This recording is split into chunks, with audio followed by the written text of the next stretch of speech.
Back in all the way of the late part of 2023, MF Ghost unfortunately graced our screens and brought back racing anime. And it certainly existed, and also there was another car racing show that aired roughly around the same sort of time as MF Ghost, but got like barely any attention compared to it. It was a little show called Overtake. This anime focused on a small Formula 4 racing team consisting of a photographer called Koya Madoka, who for some reason cannot take pictures of people, Haruka, the racing driver who seems to quote 3 Days Grace lyrics like every 25 seconds, and then the two mechanics, Futoshi Komoki and Kotaro Komoki. I cannot say Japanese names correctly still after 3 years of reviewing anime. And guys, to cut it short, this anime didn't really hit the mark it was destined to. In the first episode, Koya is sent to a racetrack to take pictures of racing cars, and right before the main race happens, a Formula 4 race happens, and he watches a young driver in a car that is not sponsored by anybody just completely tear up the track until eventually he spins out and fumbles the entire race. And Koya, watching this race, immediately gets bitten by the racing bug and then becomes a big racing guy. Yeah, English 100. And then later on, he tries to go and sponsor the racing team. But the problem is money. He does not have the facilities for that. I don't think you have the facilities for that, big man.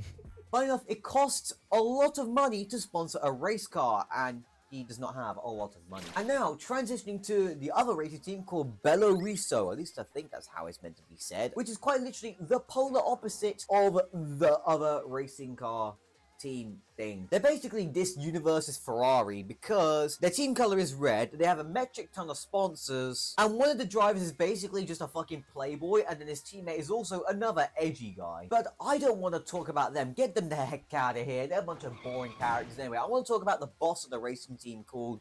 what the fuck is his name again?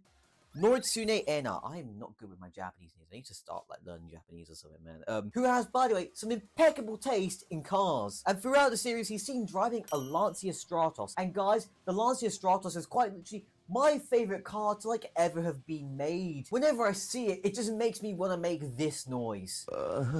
Anyways, now onto the racing, because that's kind of what we're here for, racing. The racing, it was very, very good. It had a lot of good tension, but it felt kind of dead. The races itself has a lot of great elements to make it into a very good storytelling depiction of a race, but the problem is it just doesn't feel alive in the same way that like races from Initial D do. Like, if anybody here has ever played like a racing game, kind of like Gran Turismo 7, when you finish a race, you get the replay of the race and you watch it back, and in the race you were feeling like, yeah, I'm gonna overtake this guy, so adrenaline fueled and things like that. But then you watch it back, it just looks really fucking boring. That's what this anime is kind of suffering from. I say kind of because there are some moments where they use camera work to make the races look really good and feel really good, but they're not used often. It looks like they were, in most of the scenes, that they were trying to go for like the race is being viewed from the racing cameras like that are on the side, like being like when you're watching it at home. It looks like they're trying to go for that and then mix in some other bits here and there. But I feel like if they had taken the Initial D route of how to film a race, it would have done a lot better, which is kind of also why I feel like MF Ghost did quite better, because if you watch the races in that,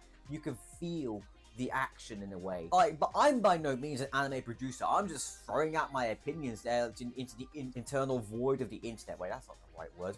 Or whatever. It's like, for example, in the build-up to when Haruka overtakes Satsuki, the camera work helps build up towards this overtake, making it feel like, oh, he's gonna do something, and then he overtakes him, and it's like, oh, he just overtook him, no way! And then it makes it feel so much better, rather than just doing like the Gran Turismo 7, just filming it like from afar, and it's like, oh, look, he's going in for the overtake, wow, he overtook him, yay! And then meanwhile, the rest of this race was just forgetful. It was just kind of mid. And now moving on to the story, which was actually probably one of the best parts about this anime. It was very deep and it was very, very deep. It really dealt with a lot of like past trauma and how to overcome it. Obviously not spoiling too much, but it was more about overcoming past trauma, basically. Admittedly, the story so far towards the build up of like the last final arc of like overcoming the feelings, it was quite boring because it was just really slice of lifey. If I want to watch slice of life, I'll just rather watch K-On! But then in my mind I was like, what does this have to do with racing? Obviously, when I was watching it. And then later on, upon my like second watching, I was like, oh, it literally has nothing to do with racing. It's literally to do with character development.